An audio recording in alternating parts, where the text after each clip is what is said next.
रबाब वज रही होए ते रबाब दे उत्ते अगर कोई गा रहा है, तबला नहीं है तां भी काम चलेगा, ढोलक नहीं है तां भी चलेगा, मरदंग नहीं है तां भी चलेगा, क्योंकि रबाब एक ऐसा साज है जिस विच सुर भी है ते ताल भी है।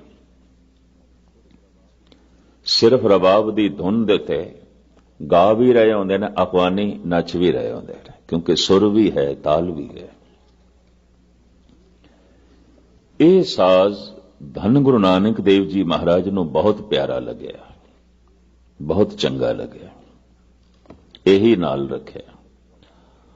ਪਰ ਰਬਾਬ ਚਾਹੇ ਕਿਤਨਾ ਸੋਹਣਾ ਹੋਵੇ, ਖੂਬਸੂਰਤ ਹੋਵੇ, ਉਹਦੀਆਂ ਤਾਰਾਂ ਸਾਰੀਆਂ ਸੁਰ ਦੇ ਚੋਵਨ ਵੱਜੀਆਂ ਹੋਈਆਂ ਹੋਵਨ, ਪਰ ਹੱਥ ਦੇ ਜ਼ੀਲ ਲੋਹੇ ਦਾ ਟੁਕੜਾ ਨਹੀਂ ਜਿਸ ਨਾਲ ਵੱਜਦਾ ਹੈ, ਤਾਂ ਮਹਾਰਾਜ ਕਹਿੰਦੇ ਰਬਾਬ ਪਿਆ ਰਹਿ ਜਾਏਗਾ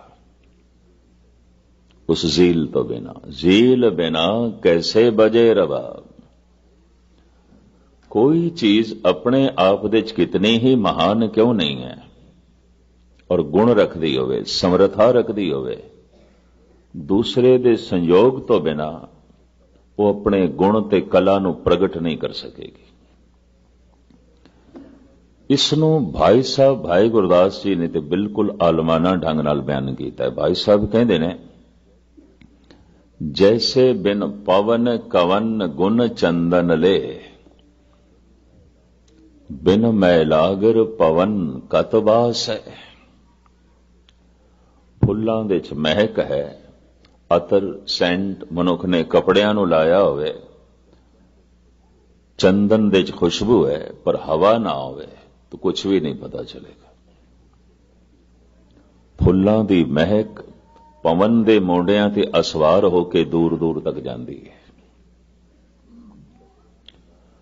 कपड़ियां नूं लाया होया अतर सेंट पवन दे मोंडियां ते असवार होके सानू मुअत्तर करदा है, दूसरियां नूं मुअत्तर करदा है, हवा ही नहीं।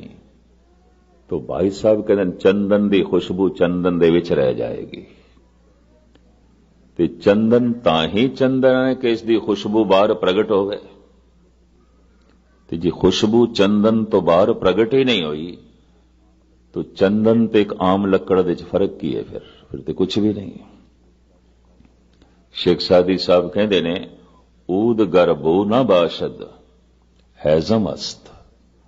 अगर चंदन दे खुशबू ही नहीं है तो फिर वो एक आम लकड़ है, उसनों चंदन कहने की लोड़ ही नहीं है। ऊद गर्भो ना बाशद हैजम अस्त। लेकिन चंदन दी खुशबू जो चंदन दे विच है, पवन दे मोंडियां ते असवार होके ही दूर दूर तक फैलदी है, उंज नहीं। तो चंदन अपने आप दे कितना ही महान क्यों ना होवे, इहदी महानता नूं प्रगट करन लई पवन चाहीदी है, हवा चाहीदी है, वरना नहीं।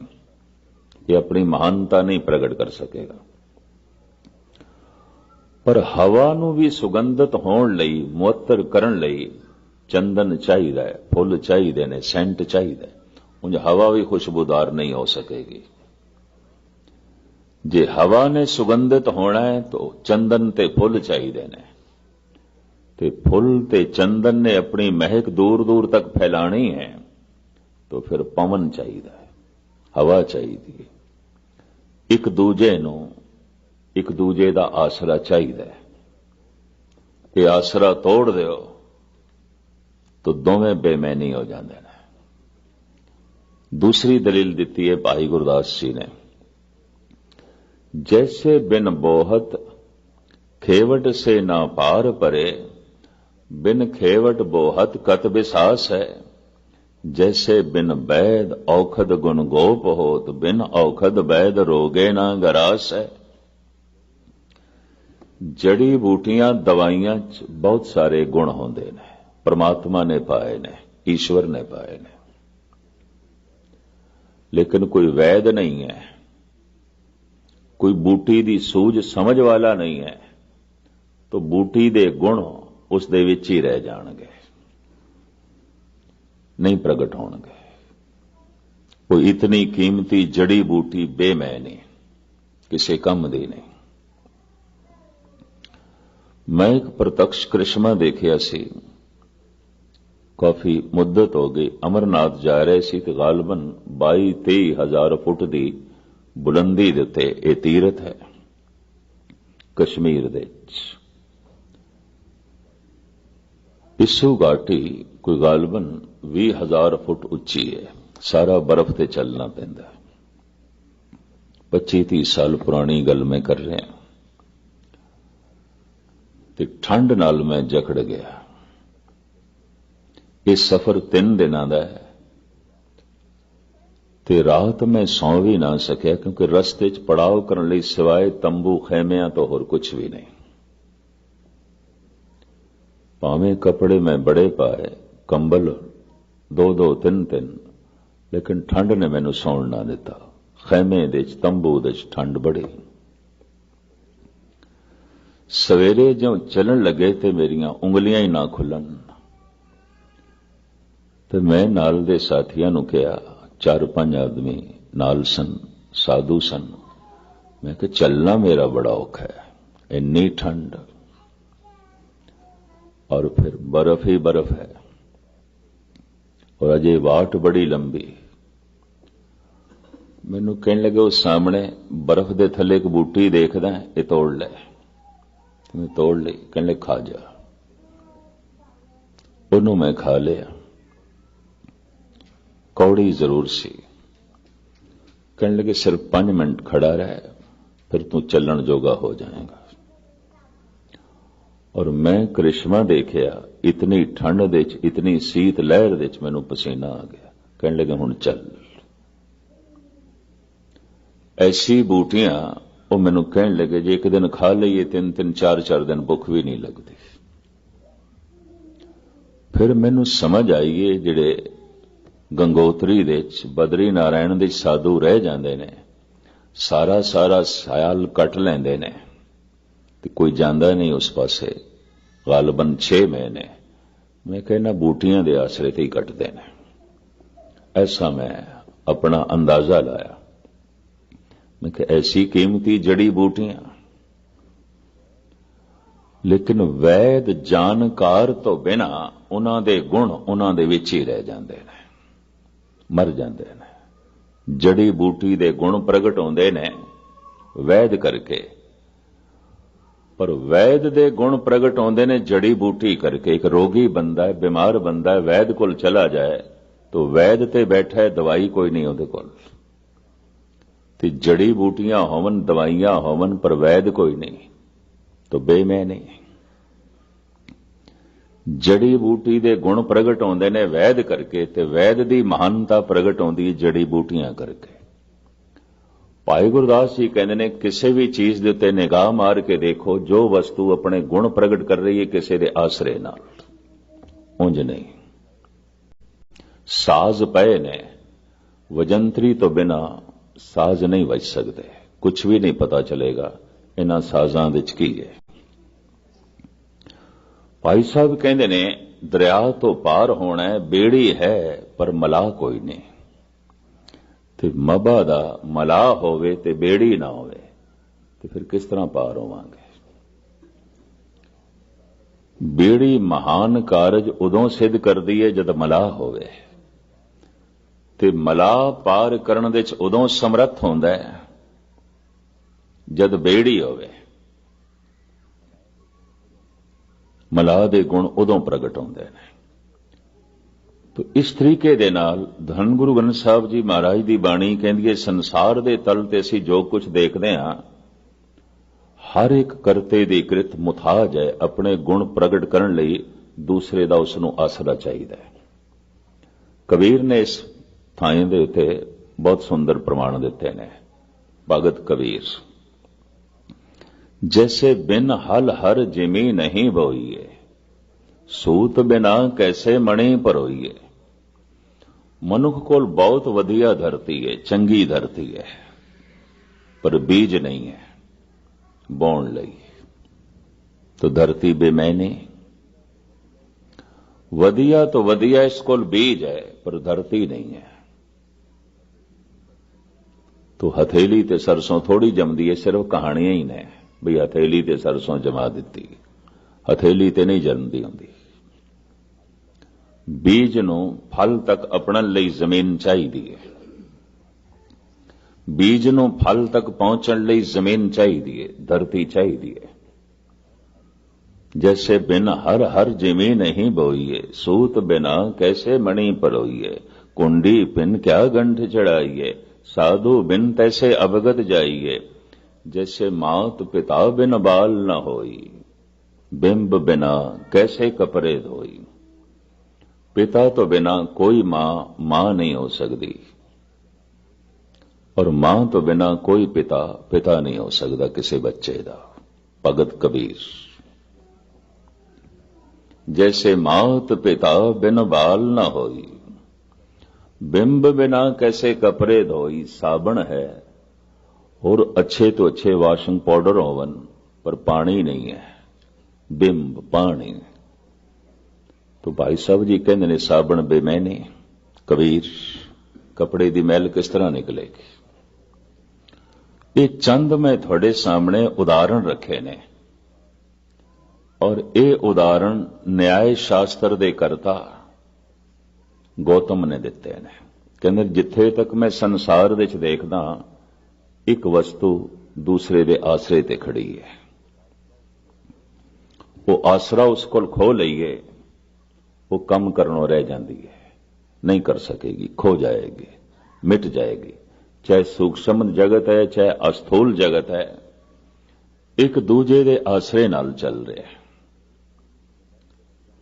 इस दी इन्हां ही दलीलां नूं पकड़ के कुछ एक ने कह दिता, शायद फिर परमात्मा नूं भी आसरे की लोड़ है। तो पता उन्होंने की आख्या, नास्तिक लोगों ने, चलो परमात्मा नूं करता मन लैंदे हां, कारण नहीं है, वो कारण नहीं है।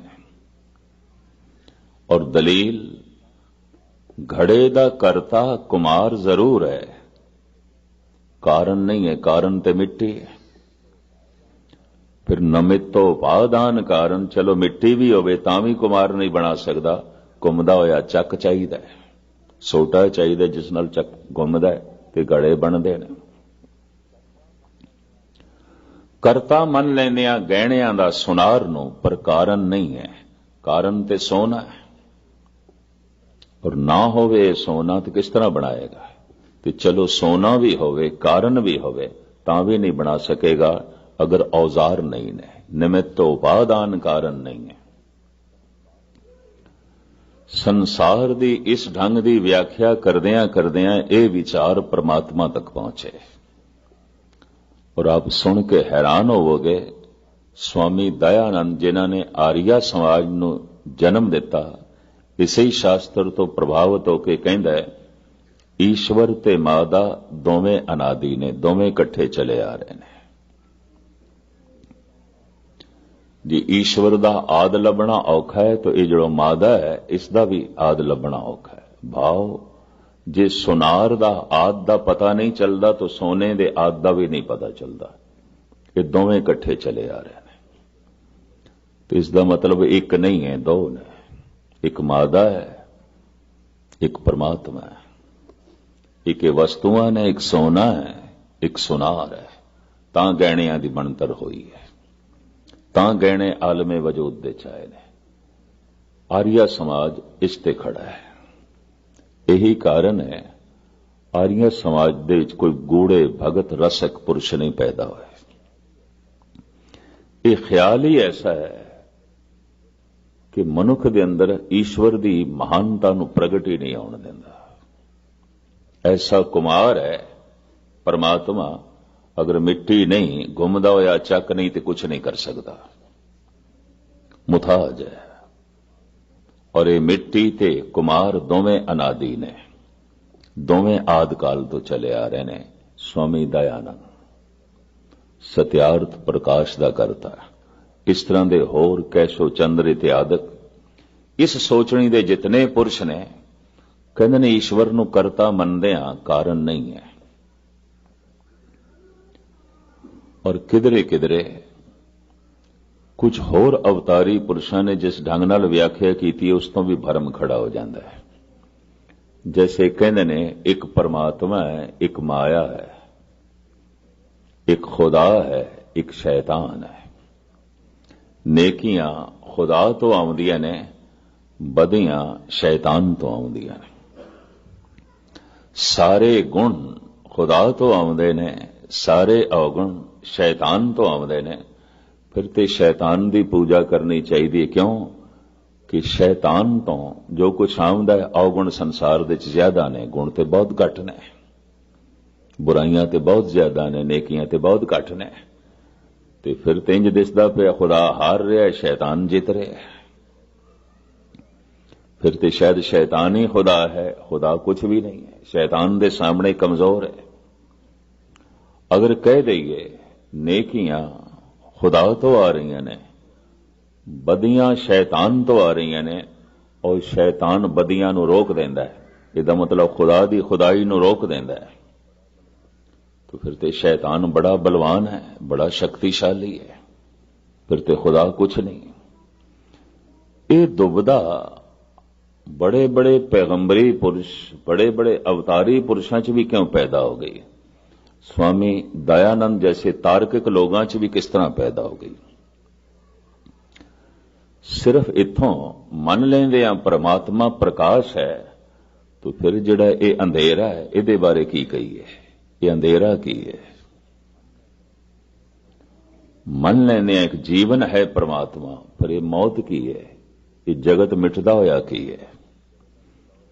अगर एक कहिए जगत मिटदा होया रब है, परमात्मा है, उसे दा ही रूप है, तो फिर कहना पएगा एक कबर दे खुदा नूं पा रहे हैं, रब नूं पा रहे हैं, और की है? ये अर्थी जला रहे हैं परमात्मा दी। मर गया परमात्मा, उन्होंने मोंडे ते चुक के ले जा रहे हैं। कोई सूरज मिट रहा है, कोई चंद्रमा मिट रहा है, किधरे धरती मिट रही है।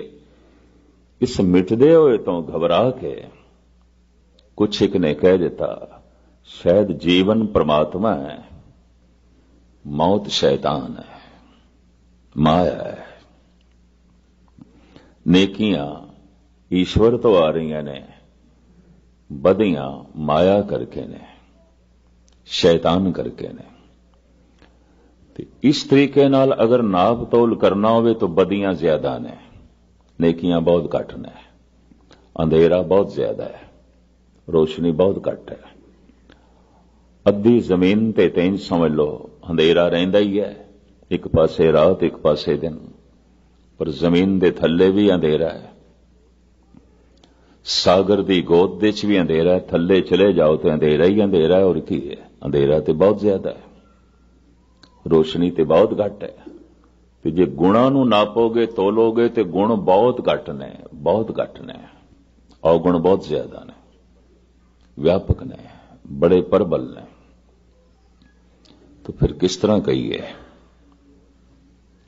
ईश्वर कमजोर है?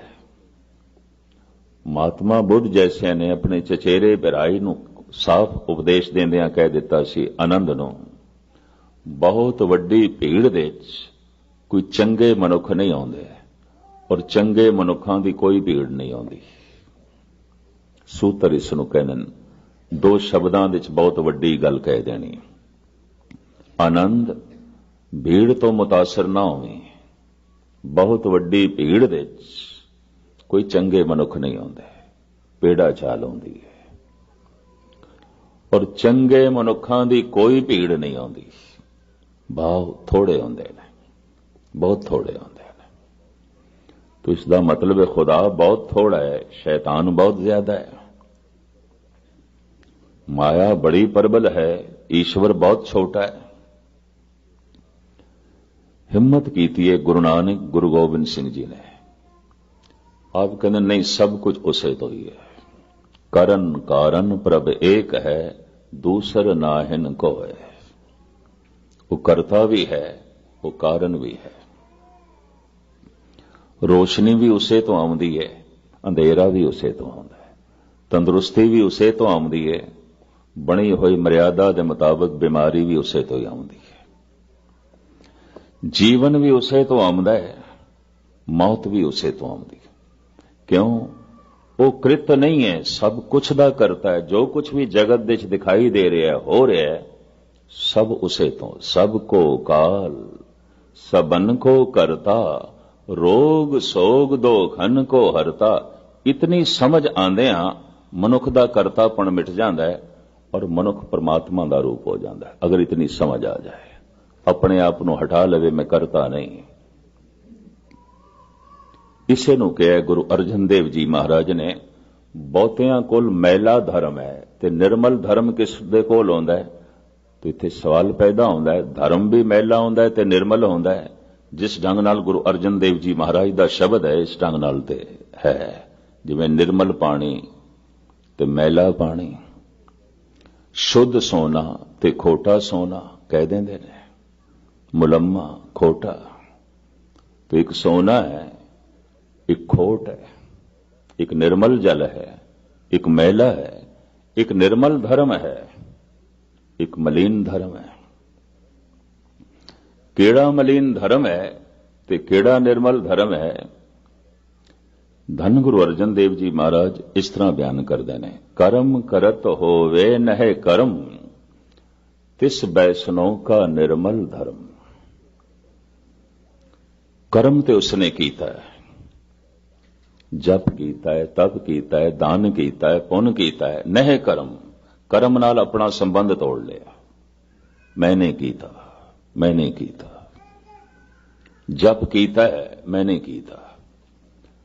अगर मैं कीता है तो फिर मैनू फल भी चाहिए। और फल की चाहत ऐसा बोझ बनेगी, मनुख उस फल नाल जुड़िया रह जाएगा, परमात्मा नाल नहीं। उम्मीद है गल दिमाग विच बैठी होगी जरूर। कर्म करत होवे नह कर्म, मैं एक कर्म कीता है, एक बीज बोया है, एक कर्म कीता है और कीता है फल दे लई। तो मैं जुड़ गया फल की चाहत नाल, फल नाल ही जुड़ गया। दान कीता, दान का एक फल अंदर कल्पना कीती किसे सुख दी, तो मैं तो उसे सुख नाल जुड़िया रह गया, परमात्मा नाल ते जुड़िया नहीं। मैं जप कीता, मैं तप कीता, मैं बाणी पढ़ी, बदले च मैं कोई कामना रख ली, मैं तो अपनी कामना नाल जुड़िया रह गया, रब नाल ते जुड़िया ही नहीं। तो साहिब कहते ने मैला धर्म है। अगर ये दान भी है तो मैला है, अगर ये ज्ञान भी है तो मैला है, अगर ये सेवा भी है तो मैली, शुद्ध नहीं है, पवित्र नहीं है। धर्म नू किधरे इतनी सौखी खेड ना समझ लेना। मंदिर मस्जिद गुरुद्वारियां दे जे थानू इकट्ठ दिखाई देंदा है, ये धार्मिक होने की कोशिश करने वालियां दा इकट्ठ है। धार्मिक हो गए ने, ये कोई लाजमी नहीं है, कोई जरूरी नहीं है। हो गए होवेगा कोई एक दो बंदे धार्मिक हो गए होंगे, बाकी धार्मिक होने की कोशिश पे करते हैं, यत्न पे करते हैं। काहू फल की इच्छा नहीं बाँचे। कृष्ण ने ऐलानिया कह दिता सी अर्जन नूं, ऐ अर्जन तू कर्म कर, फल मेरे ते रहन दे, तू फल की चिंता ना कर। इसनूं शेख सादी कहंदे ने, नेकी कुन चाह अंदाख्त, करने की शुभ कम कर लेकिन फल खूच सुट दे। नेकी कुन चाह अंदाख्त, शुभ कम कर, फल की इच्छा खूह दे सुट दे। अगर तू फल की इच्छा रख लई तो फिर फल नाल जुड़िया रह जाएगा, खुदा नाल नहीं। बस फल की इच्छा का त्याग कर दे। और ये इच्छा अगर तू खुदा दी भी रखी है तो खुदा भी एक फल है, इसनों भी थोड़ा जिहा जानना। अगर मैं एक शुभ कर्म कर रहा तो इस दे च भी है कि मैनू ईश्वर मिले। ईश्वर एक रस है, ईश्वर एक आनंद है, ईश्वर एक शक्ति है, ईश्वर मेरा एक भविष्य है, ईश्वर एक खेड़ा है, ईश्वर एक खुशी है। अगर ऐसा मैं कर्म करा तो दृष्टि मेरी फलते होवे तो मैं पूरी लीनता नाल, एकाग्रता नाल कर्म कर नहीं सकांगा। बस फल की इच्छा कर्म दे च एकाग्र नहीं होने देंदी।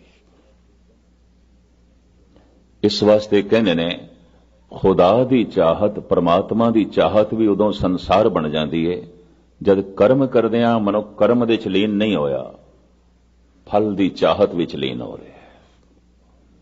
वो कर्म संसारी हो जाता है। काहू फल की इच्छा नहीं बाछे। इसनूं समझ तबरेज कहंदे ने तरक बा तरक। त्याग कीता है, हुण त्याग दा भी त्याग कर। हद हो गई। त्याग दा त्याग एक ही। तू त्याग कीता है, समा कढ़िया है, दान कीता है, पुण्य कीता है, बहुत कुछ कीता। हुण त्याग दा भी त्याग कर। त्याग दा त्याग की है?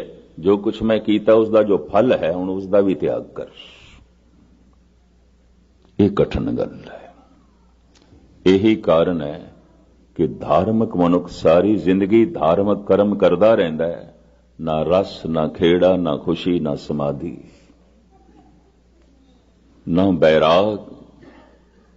बेरसी नाल बाणी पढ़दा, बेरसी नाल कीर्तन सुनदा, बेरसी नाल कथा कीर्तन करदा है, बेरसी नाल गुरु कोल बैठदा है। क्योंकि फल, वो जिहड़ी फल की इच्छा है कर्म दे च लीन नहीं होण देंदी। और इस इच्छा नूं एक पासे करिए तो कर्म ही भगवान बन जाता है, कर्म ही परमात्मा बन जाता है, कीर्तन ही ईश्वर बन जाता है, पाठ ही परमात्मा बन जाता है,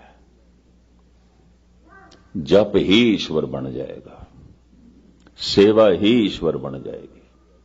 सेवा विचों ही ऐसी मस्ती, ऐसा सरूर मिल सकता है, ये इच्छा ही नहीं रहेगी परमात्मा मिले, क्योंकि सेवा दे च उसकी झलक मिल जाएगी।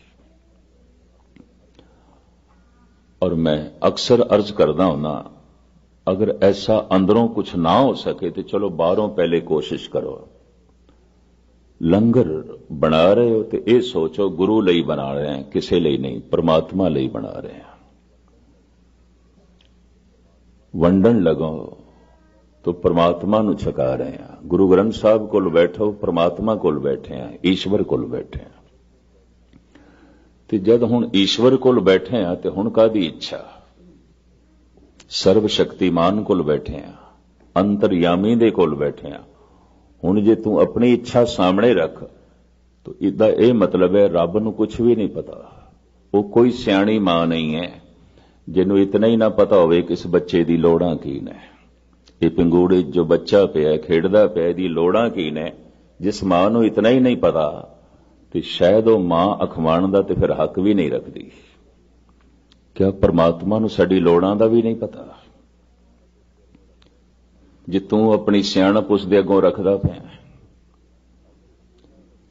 और अगर इच्छा रखी तो तू अपनी लोड़ां नाल फल नाल ही जुड़िया रह जाएगा और हंकार बनिया रहेगा। दान करके, ज्ञान करके, कथा करके, कीर्तन करके बार बार हंकार ते प्रगट होवेगा, निरंकार नहीं। क्योंकि तू करता बने हुए तो करता तू है नहीं,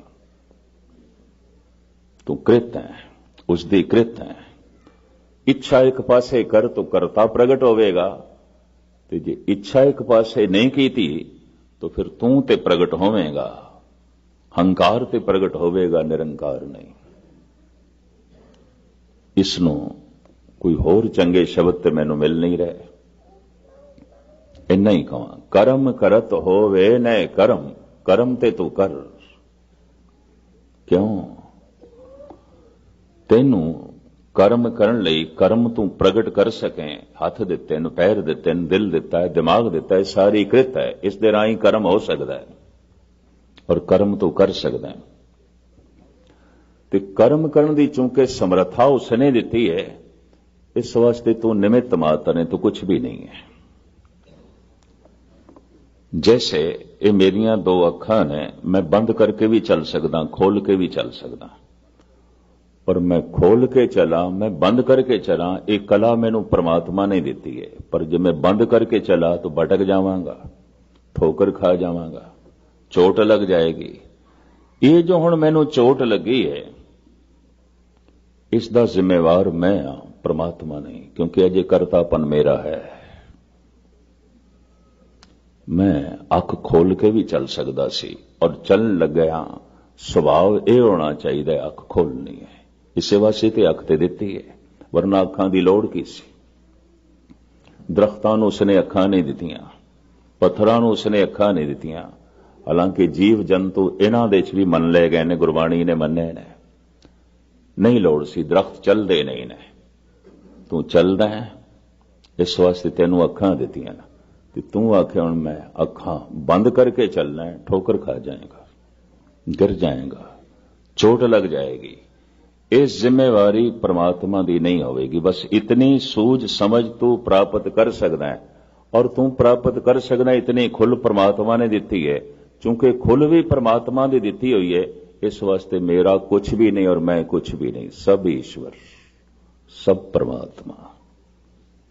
मेरा मुझ में किछ नहीं, जो कुछ है सो तेरा। इस अवस्था दे मनुख जद पहुंचदा है तो की शुभ की अशुभ, की शैतान ते की भगवान, सारा एक रूप दिखाई देंदा है। की अंधेरा ते की प्रकाश, सब उस एक तो आया दिखाई देंदा है। वो जो एक है, वो ओंकार है, वो सत है, वो नाम वाला है और वो करता है। पर ऐसा करता जो पुरख है, अपने कृत दे च बैठ गया। हस्ती कीटी त्रिड़लो आदं, एक अखंडत बसे अनादं। जी हथ उसकी किरत है, साड़ी किरत नहीं है तो हत्थां दे च ओही है। जबान उसकी किरत है, उसकी बनतर है तो जबान दे च ओही है। दिमाग उसकी किरत है तो दिमाग दे च ओही है। इतना बोध आ जाए तो करतापन साडा हट जाता है, वो करता प्रगट हो जाता है। गल इतनी नहीं है। इसे नूं कहंदे ने अपना करतापन अगर प्रगट हो रहा है तो सारी धार्मिक साधना व्यर्थ जा रही है। अपना करतापन मिटदा जा रहा है तो करता प्रगट होंदा जा रहा है, बस यही सफलता है, यही सफलता जो है मिल रही है। इत्थे तक ते धन गुरु नानक देव जी महाराज ने परमात्मा की होंद बयान की है। अगे आप कहते ने उहदा सुभाव, उहदे सुभाव विच तीन चीजां नहीं ने, निरभव, निरवैर, अकाल। समा नहीं है, वैर नहीं है, भय नहीं है। परमात्मा दे च ये तीन चीजां नहीं ने। है कि उसदे च ये लंबी चौड़ी गाथा है, बयान नहीं की जा सकती। सारे भगतां ने कहा है, वो की है बयान नहीं कर सकते। हां, वो की नहीं है तो कह सकते हैं। वो की नहीं है ऐसा तो भगतां ने कह देंगे हैं, पर वो की है नहीं कह सकते। यही कारण है कि एक साइंटिस्ट के सामने अज दे युग च एक भगत बेमैनी है। एक साइंटिस्ट जो कुछ कहता है, प्रूफ देंदा है, सबूत सामने रखता है। एक भगत जो कुछ है उसके बारे कोई सबूत नहीं दे सकता, और सबूत प्रत्यक्ष रूप तो एक पासे बोल के भी नहीं दे सकता, बयान भी नहीं कर सकता। क्या हूं कथी कथे, कथ देखा मैं अकथ ना कथ ना जाई। जो मैं देखे मैं कह कह के थक गया, मैं नहीं कह सकता। गुरु नानक जे हो जाना, जे मैं जान भी लिया तो मैं नहीं कहना। क्यों? जान लिया तो कह दो। जे हो जाना आखा ना ही, कहना कथन ना जाई। मैं नहीं कह सकता, मेरे बयान तो परे, मेरे कहने तो परे, आउंदा ही नहीं मेरे कहने विच। मैं जितना कहना वो मेरे कहने तो बाहर हो जाता है, मेरे शब्दां तो बाहर हो जाता है, मैं नहीं कह सकता। इसे ने गुरु गोबिंद सिंह जी महाराज ने कहा, कहा नामक ताको कहां कह कहावे, कहा मैं बखानो, कहे मो ना आवे, मैं कह कह के थक गया, मेरे कहने च नहीं आउंदा। मैं बोल के नहीं प्रगट कर सकता, मैं बोल बोल के कुछ भी नहीं कह सकता। हुण एक प्रत्यक्ष प्रमाण भी नहीं ते बोल के भी प्रगट ना होवे तो फिर भरोसा किस तरह करिए, विश्वास किस तरह करिए, भगत दी गल ते किस तरह विश्वास करिए। दुनिया दे जितने वड्डे अवतारी पुरुष सन उतनी कठिनाई चो लंघे। कोई सूली ते चढ़दा है, किसी दे बंद बंद कट्टे गए, कोई तत्ती तवी ते बैठदा है, ਕਿਸੇ ਨੂੰ ਉਨ ਠੋਕਰਾਂ ਖਾਣੀਆਂ ਪਈਆਂ।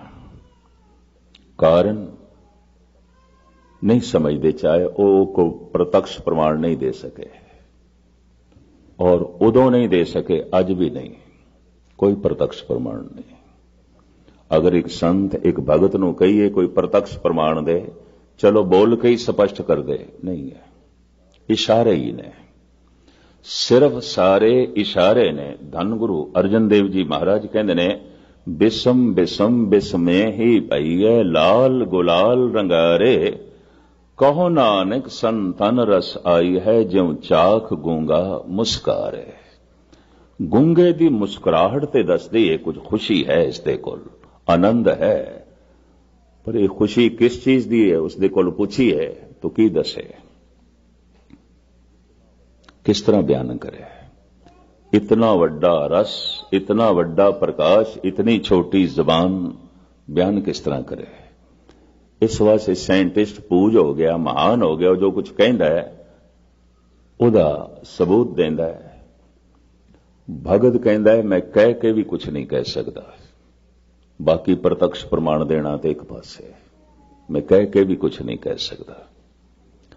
कुछ सियाणे पुरुषां नूं ਜਿਹੜੇ ਅਭਿਆਸੀ ਆਉਂਦੇ ਨੇ ਤੇ ਅੰਤਰਮੁਖੀ ਆਉਂਦੇ ਨੇ, ਉਹਨਾਂ ਦੀ ਕੁਝ ਸਮਝ ਤੇ ਪਕੜ ਦੇ ਚ ਗੱਲ ਆਉਂਦੀ ਹੈ ਤੇ ਉਹ ਇੰਜ ਕਹਿ ਲੋ ਜ਼ੀਨਾ ਬਣ ਜਾਂਦੇ ਨੇ ਸੰਸਾਰ ਦਾ, ਉਹਨਾਂ ਦੇ ਆਸਰੇ ਤੇ ਕੁਝ ਬਾਕੀਆਂ ਨੂੰ ਪ੍ਰੇਰਨਾ ਮਿਲਣ ਲੱਗ ਪੈਂਦੀ ਹੈ। तो धन गुरु नानक देव जी महाराज कहते हैं ऐसा करता है अपनी कृत दे च पूरिया होया, उहदे च भय नहीं है, उसदे च वैर नहीं है, उसदे च समा नहीं है, उसदे च है कि नहीं कुछ कह सकते, पर उस की नहीं है। प्रथम भय नहीं है, वैर नहीं है और समा नहीं है, काल नहीं है। काल कहते समय नूं, वकत नूं। परमात्मा दे च वकत नहीं है, परमात्मा दे च वैर नहीं है ते परमात्मा दे च भय भी नहीं है। सगल समगरी डरे व्यापी बिन डर करने हारा। महाराज कहते भय सब थाई है, पशुआं दे च, पक्षियां दे च, मनुखां दे च, देवियां दे च, देवतियां दे च भयभीत ने, अपने अपने ढंग दा भय। सगल समगरी डरे व्यापी बिन डर करने हारा। ते भय केवल मौत दा ही है और किसी चीज दा नहीं, किसी चीज दा ही नहीं। सारी सुरक्षा मौत तो है, सारा डर मौत दा है। और गजब दी गल है, मौत दा डर उस दिन मिटदा है जद जीवन दी तरह इसनूं कबूल कर लईए, उस तो पहले नहीं मिटदा। जन्म है, जीवन है तो मौत भी है, कबूल कर। पहला मरण कबूल, जीवन की छड़ आस तो कबूल नहीं, भयभीत है मनुख। महाराज कहते ने उस दे च भय नहीं है। भय क्यों नहीं है? मौत नहीं है, अमिट है, सदैवी है, सत्य है। वैर नहीं है क्योंकि शरीक नहीं है। अक्सर वैर शरीका नाल होंदा है, उसकी बराबरी तो ही नहीं है, कोई शरीक ही नहीं है, कोई उसकी बराबरी का दावा ही नहीं कर सकता तो करता ही नहीं। वैर तो रहत है, भय तो रहत है, काल तो रहत है। ये तिन्ने अवस्थावां जो अपने आप दे एक बारीकी रखी दियां ने, मैं कल सवेरे कल शाम दे दीवान दे थोड़े सामने खोलन की कोशिश करांगा। वो निर्भय है, वो निर्वैर है, वो अकाल है। अकाल काल नहीं है, उहदे च समा नहीं है। परमात्मा दे च वकत नहीं है, परमात्मा दे च वैर नहीं है और परमात्मा दे च भय भी नहीं है। जिस ढंग नाल गुरु ग्रंथ साहब जी महाराज ने, धन गुरु नानक देव जी महाराज ने इसनूं खोलिया, मूल मंत्र दे एक एक अखरां दी तह दे जो सज्जण जाना चाहते ने, सुनना चाहते ने, बाकी व्याख्या मैं कल करांगा। निर्भव, निर्वैर, अकाल उसका सुभाव है। पुरख, करता, नाम, सत, ओंकार एक उसका स्वरूप है, उसकी होंद है। एक ओंकार, सत, नाम, करता, पुरख उसका स्वरूप है। निर्भव, ਨਿਰਵੈਰ ਅਕਾਲ, ਇਹ ਉਸ ਦਾ ਸੁਭਾਅ ਹੈ, ਉਹਦੀ ਸੀਰਤ ਹੈ। ਤੋ ਉਸ ਦੀ ਸੀਰਤ ਨੂੰ ਤੁਛ ਬੁੱਧੀ ਅਨੁਸਾਰ ਮੈਂ ਕੱਲ ਸ਼ਾਮ ਨੂੰ ਤੁਹਾਡੇ ਸਾਹਮਣੇ ਬਿਆਨ ਕਰਨ ਦੀ ਕੋਸ਼ਿਸ਼ ਕਰਾਂਗਾ। ਲੇਟ ਨਾ ਕਰੀਏ। ਸਾਰਿਆਂ ਦਾ ਹਾਰਦਿਕ ਤੌਰ ਤੇ ਧੰਨਵਾਦ। ਭੁੱਲ ਚੁੱਕ ਦੀ क्षमा। ਧੰਨ ਗੁਰੂ ਨਾਨਕ ਦੇਵ ਜੀ ਮਹਾਰਾਜ ਬਖਸ਼ਿਸ਼ ਕਰਨ, ਰਹਿਮਤ ਕਰਨ। ਕਰਮ ਕਰਤ ਹੋਵੇ ਨਹਿ ਕਰਮ, ਤਿਸ ਬੈਸਨੋ ਕਾ ਨਿਰਮਲ ਧਰਮ। ਇਹ ਨਿਰਮਲ ਧਰਮ ਸਾਡੀ ਝੋਲੀ ਦੇ ਚ ਪਵੇ ਕਿ ਅਸੀਂ ਕਰਤੇ ਪਣ ਨੂੰ ਇੱਕ ਪਾਸੇ ਕਰ ਦਈਏ ਤਾਂ ਸਾਡਾ ਦਾਨ ਭਗਵਾਨ ਨੂੰ ਪੈਦਾ ਕਰੇਗਾ, ਸਾਡੀ ਸੇਵਾ ਈਸ਼ਵਰੀ ਰਸ ਨੂੰ ਪੈਦਾ ਕਰੇਗੀ, ਸਾਡਾ ਜਪਿਆ ਹੋਇਆ ਨਾਮ ਯਕੀਨ ਜਾਣੋ ਪ੍ਰਭੂ ਨੂੰ ਪ੍ਰਗਟ ਕਰੇਗਾ, ਸਾਡੀ ਪੜੀ ਹੋਈ ਬਾਣੀ ਗੁਰੂ ਨੂੰ ਪ੍ਰਗਟ ਕਰੇਗੀ। ਪਰ ਸਾਡਾ ਕਰਤਾਪਣ ਅੱਗੇ ਆ ਗਿਆ ਤਾਂ ਸਾਡਾ ਹੰਕਾਰ ਤੇ ਪ੍ਰਗਟ ਹੁੰਦਾ ਜਾਏਗਾ, ਨਿਰੰਕਾਰ ਤੋਂ ਦੂਰੀ ਹੁੰਦੀ ਜਾਏਗੀ। ਕਰਤੇ ਪਣ ਨੂੰ ਇੱਕ ਪਾਸੇ ਕਰ ਦਈਏ, ਸਾਰੇ ਕਰਮ ਨਿਰਮਲ, ਤੇ ਕਰਤਾਪਣ ਆਪਣਾ ਜੋੜ ਦਈਏ, ਸਾਰੇ ਕਰਮ ਮੈਲੇ। ਤਿਸ ਬੈਸਨੋ ਕਾ ਨਿਰਮਲ ਧਰਮ। ਇੱਥੇ ਤੱਕ ਸਤਿਗੁਰਾਂ ਨੇ ਉਸ ਦੇ ਸਰੂਪ ਦੀ ਜੋ ਵਿਆਖਿਆ ਕੀਤੀ ਹੈ ਤੁਛ ਬੁੱਧੀ ਅਨੁਸਾਰ ਮੈਂ ਤੁਹਾਡੇ ਸਾਹਮਣੇ ਰੱਖੀ ਹੈ, ਉਹਦੇ ਸੁਭਾਅ ਦੀ ਵਿਆਖਿਆ। ਵਾਕਈ ਉਸ ਦੀ ਜੀਵਨ ਸ਼ੈਲੀ ਕੀ, ਉਸ ਦਾ ਸੁਭਾਅ ਕੀ ਹੈ। ਤੋ ਇਹ ਕੱਲ ਇੱਥੇ ਹੀ ਸਮਾਪਤੀ। ਹੁਣ ਆਪ ਆਨੰਦ ਸਾਹਿਬ ਦਾ ਪਾਠ ਇੱਕ ਛੋਟਾ ਜਿਹਾ ਸ਼ਬਦ ਗੁਰੂ ਕੇ ਕੀਰਤਨੀਆਂ ਪਾਸੋਂ ਸਰਵਨ ਕਰੋ ਤੇ ਸਮਾਪਤੀ। ਭੁੱਲ ਚੁੱਕ ਦੀ क्षमा। ਵਾਹਿਗੁਰੂ ਜੀ ਕਾ ਖਾਲਸਾ, ਵਾਹਿਗੁਰੂ ਜੀ ਕੀ ਫਤਿਹ।